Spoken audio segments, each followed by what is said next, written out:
ओबीसीतून मराठा आरक्षण देणं शक्य नाही असं नितेश राणे म्हणाले। जरांगेंनी फडणवीसांसोबत चर्चा केली तर मार्ग निघेल। महाविकास आघाडीच्या नेत्यांनी आरक्षणाबाबत आपली भूमिका स्पष्ट करावी।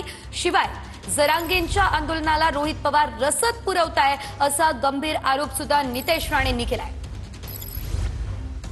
मराठ्यांना कुणबीच समजा असं म्हणतायत। आता त्यांचं असं म्हणणं आहे की मराठा हे कुणबीच आहेत असा जी.आर. सरकारने काढावा आणि सरसकट सर्व मराठा समाजाला ओबीसी मध्ये घ्यावं आणि ओबीसी आरक्षण द्यावं। असं आहे ते फक्त मराठवाड्यापुरते ती मागणी त्यांना करायची असेल तर सरकार विचार करेल।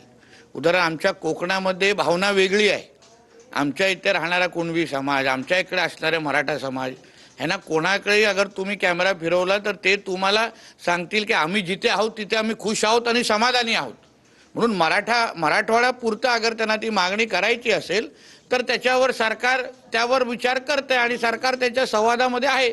पण अन्य सगळ्या लोकांना सरसकट देण्याची जी काही भूमिका आहे ना ती ना कोकणाला आवडेल ना अन्य महाराष्ट्राच्या भागाला आवडेल आणि म्हणून मराठवाड्यापुरते अगर ते बोलत असतील तर त्याबद्दल सरकार विचार करत आहे। आणि ओबीसी समाजात आपला हक्काचं आरक्षण देण्यापेक्षा आपण स्वतंत्र आरक्षण आपल्याला 10% आहे ना मराठा समाजाला। मग आपल्याला वाद कशाला करायचा आहे।